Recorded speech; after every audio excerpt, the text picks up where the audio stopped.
Welcome to the Startup Field Guide, where we explore how early stage founders and startup leaders find product market fit and scale their companies from 0 to 1. I'm your host, Penny Mares. Today, we'll be diving into the story of Goldcast. Goldcast is an AI-powered B2B video campaign platform that transforms marketing by putting video and events at the heart of the customer journey. Thousands of enterprise B2B marketers from companies like 6sense, LG, Zuora, and Mailchimp leverage Goldcast to more effectively get in front of their audience, repurpose and create engaging and consumable video content, and capitalize on brand authority and intent. Goldcast was founded in mid-2020 at Harvard Business School. Since then, they've raised over $40 million, built a bi-continental team of excellent teammates, and are one of the market leaders in the enterprise digital event space. They count 400 great B2B firms as customers and were recently featured in G2's list of 100 fastest growing software companies. Joining us today is Goldcast co-founder Palash Soni. Welcome to the Field Guide. Hey, Penny. I'm excited to be here. Yeah, thank you so much for joining us today. We're super excited to hear from us. So maybe to start with, we'd love to hear more about the origin story behind Goldcast. How did everything get started with Goldcast? Yeah, I can give a short version of this otherwise pretty long story. So, I and my co-founders met in business school, and we met in the context of business school. So Kishore, my co-founder, he's from India. We were part of the India cohort going into HBS in 2019. So we met near our offices where we were working just before, and over a glass of beer, we discovered that we both want to start companies, which is not the primary objective of people going to business school. So that kind of brought us together as like people who were trying to do something different and risky. And yeah, so we got together. Ashish, my third co-founder, was my section mate, and he's a brilliant engineer, and we always bonded on all things technical. So we were always looking to start up. I had come from an ad tech, martech background. So I was looking for ideas in that area. And in that journey of 1 year of exploration of ideas, we looked at events as a channel because that has been a channel that has not been modernized forever. It has been there. And my sort of sixth sense said that marketing channels go through a change every decade. It's time for events to change. We were looking at like a CRM for events type of idea, which was not that exciting at that time. So when COVID hit, we realized that it was obvious that digital events will be a thing. But we saw this as a great opportunity to create something purpose built for B2B marketers that can help them run great events, engage their audience in a high ROI, measurable medium. And we wanted to use it as a wedge into the MarTech stack, which is becoming exciting and bigger day by day. So that's how we decided to jump in. And then we had to travel a lot to get to the exact thing where we are today. But that was the exact moment, the tailwinds behind digital events and our own conviction that this will probably be a thing forever. Amazing. And who were your very early design partners or your first customers that helped shape that product strategy? And can you walk us through any big surprises or aha moments in that first initial part of your journey where you were looking for feedback from early customers? Yeah, definitely, Manny. So when we started, we were talking to all sorts of folks, and our thesis at that point was that we are probably going to work with startups a lot. So companies who are just getting started in marketing and they want to make a splash in the world, things like that. So our first design partners were three companies actually. One of them was Exonius, which is now huge, but at that time was a growing cybersecurity company in Boston. The other one was actually Drift, which is a big MarTech company based out of Boston. And the third and the most surprising one was GitHub. And they became a customer, but were also the design partners.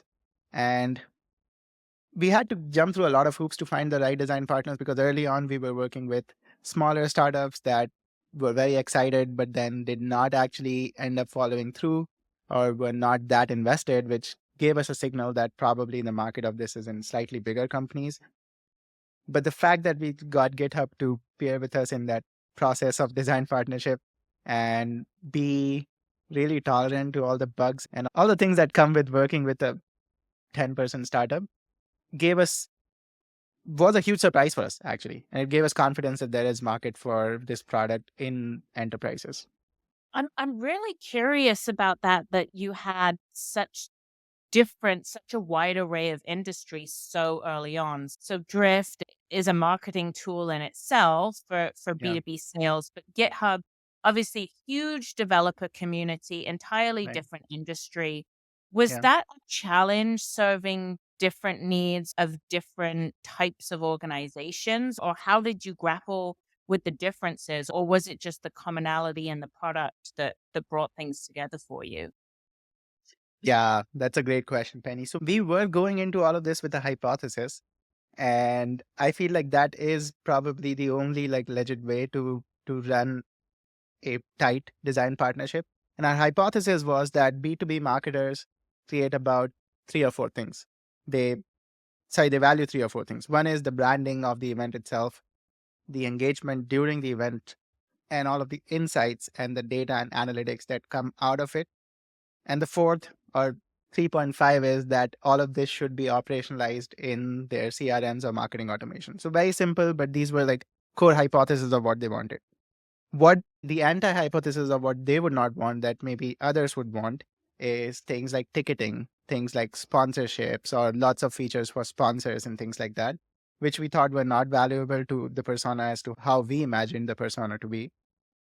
And it was true in all these three cases. All these three companies were targeting very different audience, cybersecurity, marketers, devs, but their value prop was simple that they had products to launch, they had some thought leadership to distribute, and they wanted an engaging, highly branded medium that feels like their brand, and then wanted to use all of that engagement to get the output, the data. So in some sense, yes, different industries, but similar-ish use case, and it validated that this is a flow that we were right about. Amazing. And I'm curious about starting during the pandemic. And I remember going to one of the first ever digital conferences Yeah, Twilio, I think, was one of the early adopters of having a digital conference yeah, in the pandemic, although definitely it had been done before, but just right. being early in the space of digital events, how important was the pandemic to that? And did you find yourself having to pivot or make any kind of adjustments to your plan post pandemic now that we're out of that time period of everyone being stuck at home?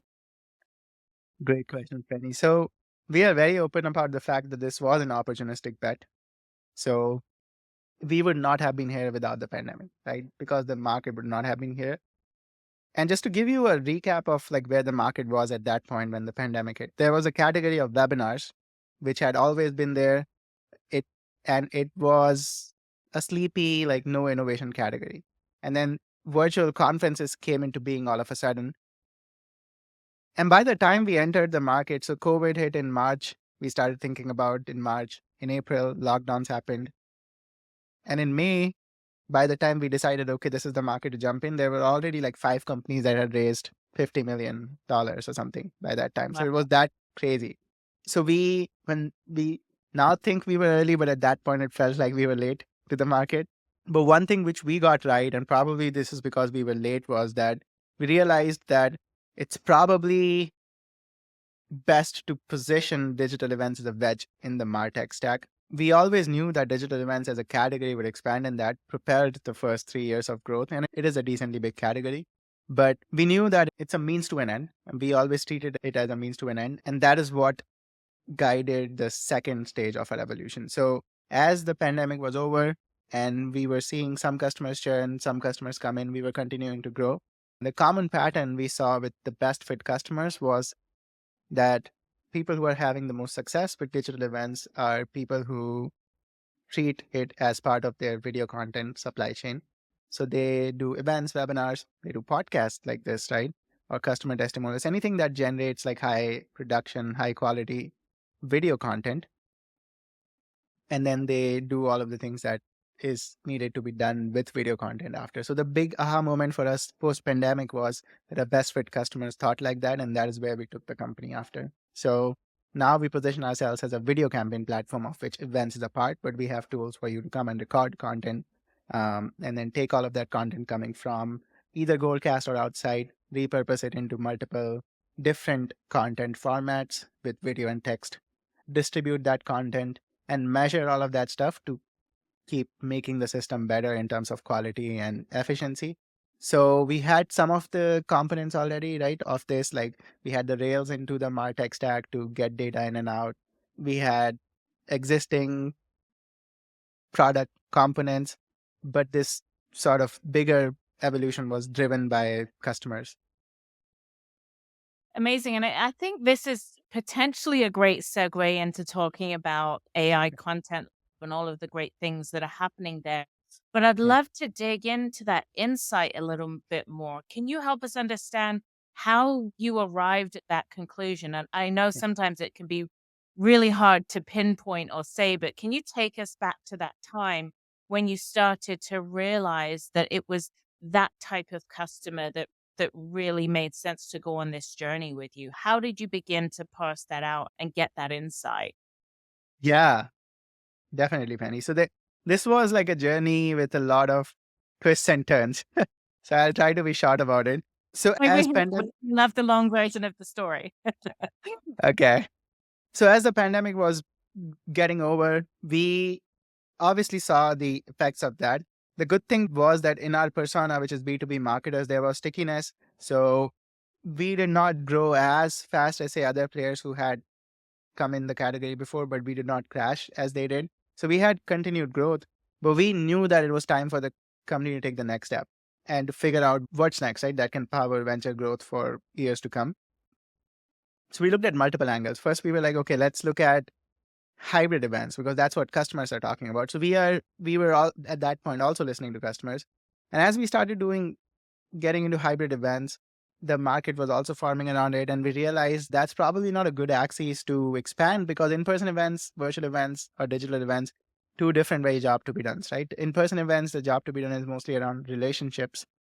And digital, it's mostly around content. So we started thinking like, okay, if content is what matters to people the most, then what do we do about it? And we used to get a lot of pull from our customers to say, okay, your on-demand page where the content goes after the event is done, that sucks. It's not good. You should make improvements to it, etc. And so we started digging into that because we thought, okay, if we are not expanding along the event axis, let's expand along the video axis. At that point, our plan was to just build something like an extension of the product that can help host content. So something like a Vimeo or Wistia that you can put on your website and easily host content, get analytics.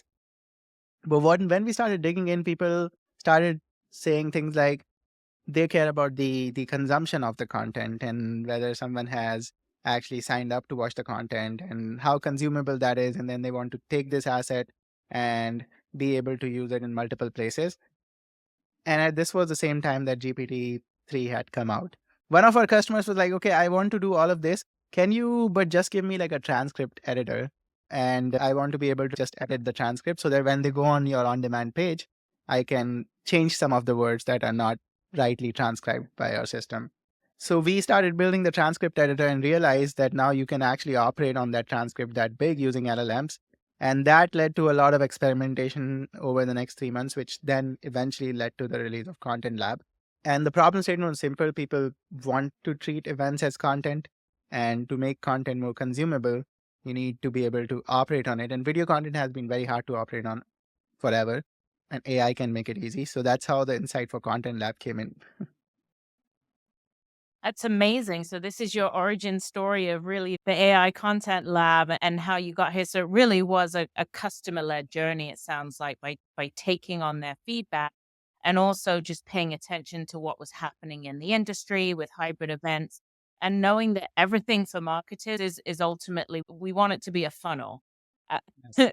as a Right. marketer. And Right. I'm curious how you doubled down on video or why is it that you think that video is the next frontier when it comes to B2B marketing? Yeah. So Penny, video has always been the next frontier. It's a frontier that people have been saying its time has come, but it hadn't come for 10 years. We have this saying in India, which is everyone says this is the decade for India, but the decade has never come. that kind of funny thing. Video has always been something that marketers have wanted to do, right? And there has been work on democratizing video because there's obviously a case to be made for consumption, right? Everyone on the other side wants to consume video. But for a marketing team that cares about efficiency, CAC, and all of that, for them to operate on video as the first language is hard. It has always been hard. There have been tools that have made it easier, but not enough. And we believe that AI makes it easy, right? So we are not the only ones to believe it. What we additionally believe in is that this can truly open up stuff for marketers if it is part of a consolidated platform. So if I just give them an AI tool, which is outside, and for that you have to download 5 gigs of recordings from different places, put it in that system, put additional context, then it defeats the purpose of democratization. So our unique insight here was, and this was again talking to customers, but listening to them and not like taking their solution, but the problems. We went in with the hypothesis that, okay, if you want to make your video content consumable, then we can do X, Y, Z, but it has to be part of the same platform. And then that is how the thesis of video campaign platform came in. So what we have decided to do is consolidate the end-to-end of video content supply chain, which starts from creation, which is where events, webinars, podcasts like these happen. The AI step of repurposing is in the middle. And then the last step is the hosting distribution. And we think that by making this workflow really simple, easy to use, and in one place, we can open up video as a medium for a marketer who generally operates on text or has in the past operated on text. And that gap between someone who envisions something and then a video plus content team executing that will get crunched. Probably one person will be able to do all of it. And so that's the tool we are building. So the demand has always been there. I think we are not like creating demand. We are just creating a solution for that.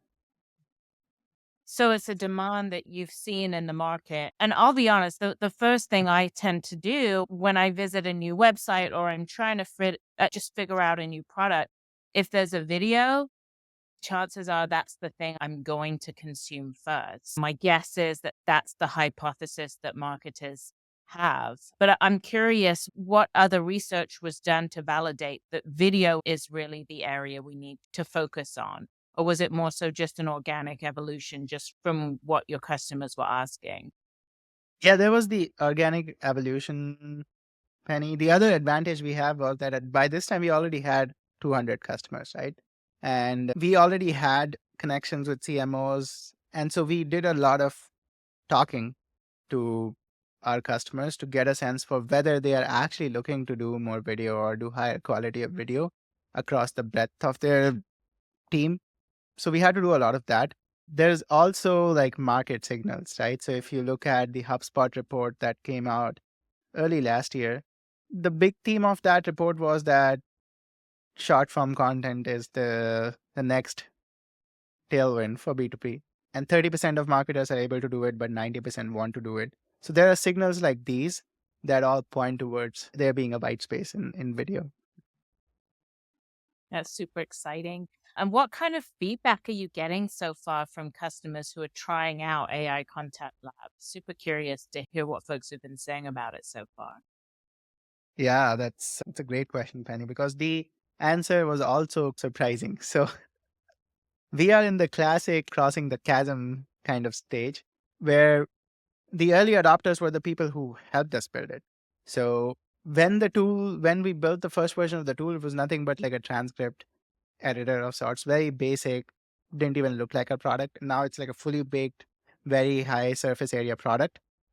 So the early adopters are going for it, right? If you go to Atlassian's YouTube page or Zscaler's LinkedIn page, you'll see clips from ContentLab or content that's generated from there. And now as we try to go into the mass market, we are realizing that the challenge with ContentLab and with a lot of AI tools is that they are, by the virtue of AI, they are creating new workflows. These are things that people, like some early adopters, very innovative people had thought about doing, but they were not able to do because of cost or tech constraints. But a lot of people, like there wasn't a role for taking video content and repurposing it. And so the challenge we have is of market education now.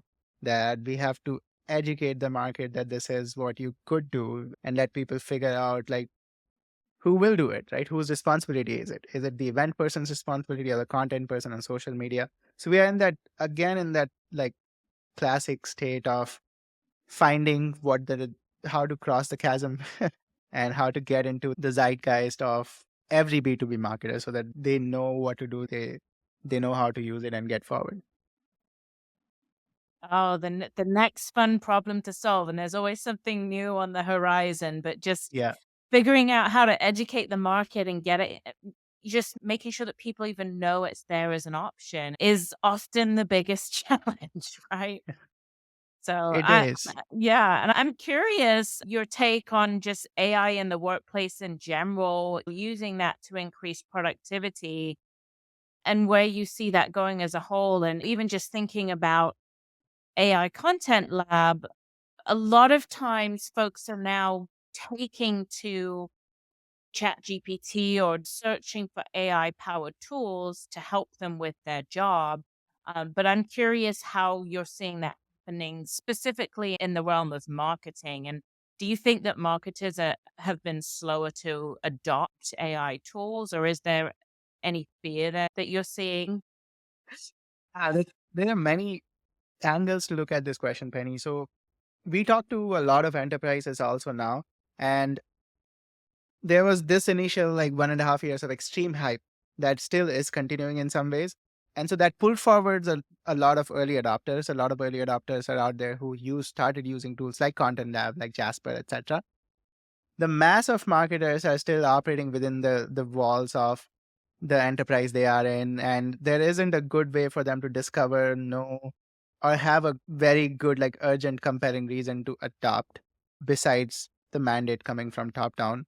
So there is definitely a hype to adoption gap that we are seeing. We are talking to a lot of large enterprises which are now putting together these like Gen AI councils, right? Of experts within the company who will help validate tools, figure out where they fit in. If it's creating a new workflow, then what should that workflow be? Things like that. But one thing which I see everyone being excited about in marketing is the possibility of the visionary and the creator being the same person. If we have a topic in mind, then we can just prompt ChatGPT and it can give us a draft that we can then edit and send instead of sending it to someone else. And then that person taking in their own sweet time giving us a draft. That cycle time kills creativity. And that is the big theme we are bucking on. That is the trend we are excited about. That what if anyone in the marketing team can wake up and generate video content using existing content or new content or whatever without relying on a long, like multi-week cycle? That trend is definitely there. Where we see this going is that as these tools are getting more adopted, people are seeing more use cases coming in. These will become essential because the companies that are operating with these tools are going to have a low CAC payback, more efficiency, and then it will become table stakes very soon. Makes sense. It's almost like once a few folks start doing it and they're achieving these amazing ROI results, then Right. everyone else has to figure out how to follow suit. You can't Right. put a team of 20 people on something if your competitor has only 2 people doing the same Right. thing. You're going to fall behind naturally. Definitely. And the novelty of all of this also helped us tweak our go to market motion. So we were very bottoms up with Content Lab early on, and we realized that people are signing up, they are doing stuff, but they don't know exactly like how to use this tool. What can I do with repurposing? So there's a lot of curiosity. And there is this gap of that curiosity becoming an actual workflow, which we are tackling through one on one onboardings and things like that we are doing in the free trial journey. Got it. Okay. So it sounds like there's an aspect of thought leadership on what even can you use video for and Yeah. what can video repurposing lead to and what's the Right. point of all of this. So even education on the power of what the tool can do and what video can do for a marketing organization. Correct. Makes sense. I'd love to switch gears a bit and talk about early team building. So, what kinds of people were you looking for during those early days? And how have they been instrumental to building the culture at your organization? Super curious about Goldcast's journey from a people standpoint a little bit. Yeah, Penny, we have obviously made our share of mistakes in that journey. But overall, when we started getting traction, uh, we brought in two leaders, one to head marketing and one to head sales. So a VP of sales, VP of marketing type profiles. And our bias always has been that whoever we bring in cannot be hands off. They have to be very hands on always. It's not just the face, you have to be in the details while being able to think big picture. So we were looking for those kind of people. And we have always looked for those kind of people in how we hire. So that's one of our values, so to say, that we do not let go of details. And that has shaped a lot of things in the company, especially accountability. So if they are seeing the founders, the VPs jump in to talk to a customer if something has gone wrong, or we are always willing to go into sales calls, early sales calls, whatever it takes to get our hands dirty, it like motivates the team a lot. And also they see that, yeah, if everyone is willing to get their hands dirty, why can't I take accountability for something that's breaking? So that has set a good culture or a good part of the culture. Um, in general, we always look for a few traits in the hires. One is that we love ex-founders, so we always want people who have been founders before, and we have been able to achieve that in a lot of our hires wherever possible. That's a thing. The second bias we have is for people who are willing to move very fast and are not jaded easily, because very easy to get run into negative things at startups, right? Some customer churning, some internal strife, the founder yelling at you. No, we don't do that. Just joking. But there can be a lot of these things that can happen at a startup, and it's very easy to get jaded and drop out. So we look for people with that like mental toughness. The one thing that we have started doing recently is that we have started being more thoughtful about what is the skill set we will hire for. So if it is like sales, what do we exactly need for sales? Yeah, so we have started being more thoughtful about the job description as such. Before we were like, okay, we want a product leader, very high level. These are like the things we are looking for. Now we have started being more particular about what we look for, to the point that we try to do the role ourselves for a little bit before we decide to go and hire. But the broad principles are the same for hiring leaders. Makes sense. So be willing to roll your sleeves up and get in there and get involved, and leading by example, it sounds, is what you're doing there. And then of course resilience and the ability to bounce back quickly is so key with Yeah. The one thing, startup. Penny, that we also do, which also has set the tone for the organization, is that we are very transparent about pretty much everything, especially financial stuff. So we every month in all hands we show what runway we have, what revenue we have, how much months of runway we have, everything. That helps create that additional trust with the employees, which is hard to create otherwise when you're remote. So that also helps create a general tone of transparency in the company. It's so empowering for everyone to have that level of just the visibility, and it also creates a mutual accountability. I feel like when you're being honest, it's almost like you're encouraging that kind of culture, and it transcends to everyone. Right. That's what I found. That's awesome. I'd love to dive back into AI Content Lab, or just ask you anything you'd love to shamelessly plug. We'd love to hear more about where Content Lab is going. Yeah, definitely, Penny. So we have lots of exciting things coming on Content Lab. One very exciting thing that we have coming up is what we are calling AI search. And what that helps you do is take all of your content library and search it. So to set the context, many marketers are sitting on a host of content, right? That has been podcasts like these, or events that they did, or some customer testimonials, some gong calls. There's a lot of assets, and it's very hard to activate or use those assets because video is generally hard to make work with, unlike text. So what AI search will do is it will go through all your content. And if you give it a keyword like, say, oh, tell me 5 times where, say, Penny talked about AI in marketing, then it will go and find out where those instances are and give you clips from those specific videos, then you can mix and match to generate blog posts or a composite clip or something like that. And that immediately opens up a lot of use cases. So if you're doing a campaign, you put a blog for it or put a social post for it, you can go and find out what is already existing in your video library that helps increase efficiency and make video more activated across the customer journey. So a lot of cool stuff. So AI search is my plug. It's coming out. It's in beta already. It's coming out in GA in 3 weeks. Super exciting. I'm already thinking about different use cases. So as a product marketer, that's super empowering, right? Is if you're trying to put something together for a specific module or product, just being able to find and easily put things together just across all of your content searching, but even sales enablement would probably kill to get their hands on that. That's a great point. Yes, we are getting a lot of early traction from sales enablement of folks who are saying, okay, can my salesperson go and find something quickly to send to a customer or a set of customers? Yes. And as a former AE, that's one of the biggest challenges, especially when you're at a larger organization and there's tons of content everywhere. How do you go find the thing that your customer or your prospect wants and Yes. easily get it to them? And you can waste so much time and so many cycles just looking for things. If you had easy search alone is a powerful ROI story right there. Correct. Very cool. Thank you so much for taking the time with us today. We absolutely loved this conversation. And I'd just love to see if you have any parting words or anything you'd love to leave us with as we think about Goldcast.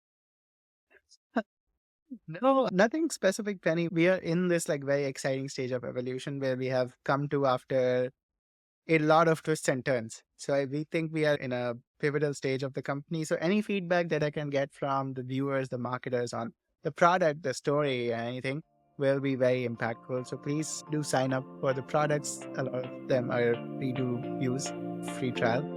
Yeah. Awesome. Thank you so much, Palash.